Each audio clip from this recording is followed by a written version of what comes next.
উপার্জনের একমাত্র মাধ্যম বাড়িটি বিক্রি করেছেন জুয়ার টাকা জোগাতে। এরপর বিক্রি করেছেন হাতের মোবাইলটিও। অনলাইন গেমসের নেশা তাকে এতই পেয়েছে যে সুদে টাকা এনে খেলতেন জুয়া। ধীরে ধীরে অর্থের অভাবে সংসারের খরচ সহ বন্ধ হয়ে যায় একমাত্র ছেলের পড়াশোনা। বর্তমানে সব হারিয়ে রাস্তায় ঘুরে বেড়াচ্ছেন জুয়ায় আসক্ত এক ভুক্তভোগী। অনলাইন বেটিং বা জুয়ার মতো ভয়াবহ অপরাধ গ্রাস করছে দিনাজপুরের ঘোড়াঘাটের উঠতি বয়সের তরুণ থেকে সাধারণ মানুষকেও। দিন দিন বাড়ছে এই আসক্তির সংখ্যা। পাড়া মহল্লার চায়ের দোকান থেকে শুরু করে হাতের মুঠোয় পৌঁছে গেছে এই নেশা নামক ব্যাধি। বাংলাদেশের একমাত্র মাল্টিন্যাশনাল টাইলস ব্র্যান্ড আরকে সিরামিক্স। বিভিন্ন জুয়ার সাথে সম্পৃক্ত, তারা মানসিকভাবে বিকৃত হয়ে যায়, যার কারণে সমাজে অশান্তির সৃষ্টি হচ্ছে।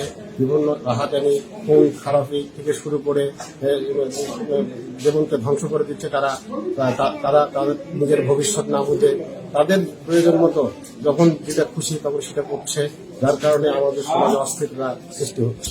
নাম প্রকাশে অনিচ্ছুক অনলাইন জুয়ায় সর্বশান্ত পৌর শহরের এক ভ্যান চালক জানান, প্রথমে অনলাইনে বিভিন্ন অ্যাপের মাধ্যমে একদিনে লাখপতি হওয়ার লোভ দেখানো হয় তাকে। না বুঝেই এসব জুয়ার জালে জড়িয়ে এখন একেবারে নিঃস্ব তিনি। আমি তো কোনো কিছু জানি না, বুঝিনি। তো আমি ভ্যানটা প্রথমে 24,000 টাকায় বন্ধক রাখি। তো যার কাছে টাকা নেই সে বলতেছে যে আমাকে টাকা দিতে হবে, সে এখন বলতেছে যে ঠিক আছে 8,000 টাকা দিই। ভ্যানটা বন্ধক রাখলাম, ব্যাপার করবে, সে টাকাটা হারার পরে সে এখন বলতেছে যে এত কোনো বুদ্ধি নেই, টাকাটা তো উঠাইতে হবে। ঠিক আছে, এখন হাতের মোবাইলটা 8,000 টাকায় বন্ধক রাখলাম। বন্ধক রাখার পরে বলতেছে যে 5,000 টাকা দিয়ে টাকাটা তুলে নিই। সে 5,000 টাকাটাও চলে গেল। 5,000 টাকাটা চলে যাওয়ার পরে আমি তারপরে অসহায় হয়ে গেলাম। আমার করে খাওয়ার সবকিছু শেষ হয়ে গেল।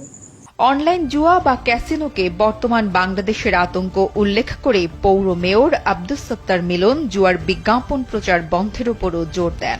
এই অনলাইন জুয়ার মাধ্যমে শত শত বা হাজার হাজার মানুষ নিঃস্ব হয়ে যাচ্ছে এবং পরিবার পরিজন থেকে তারা বিচ্ছিন্ন হয়ে যাচ্ছে।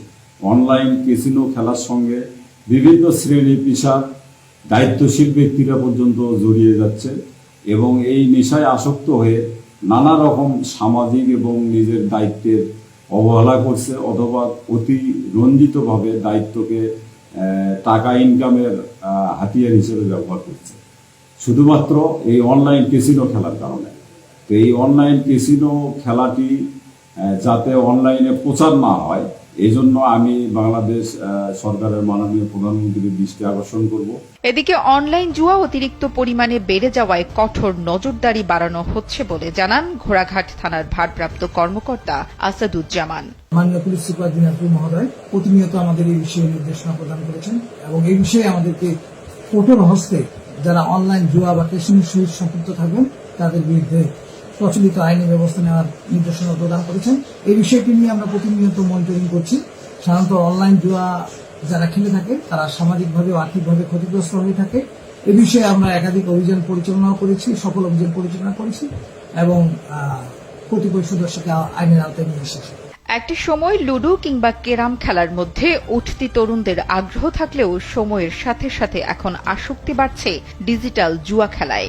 Most bet, BetWinner, Bet 365, Betway ও ক্যাসিনো নামক গেমসগুলো মোবাইল ফোনের মাধ্যমে এখন হাতে হাতে সবার।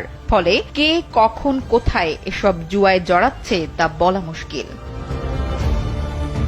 নুসরাত জাহান কলি, কালবেলা।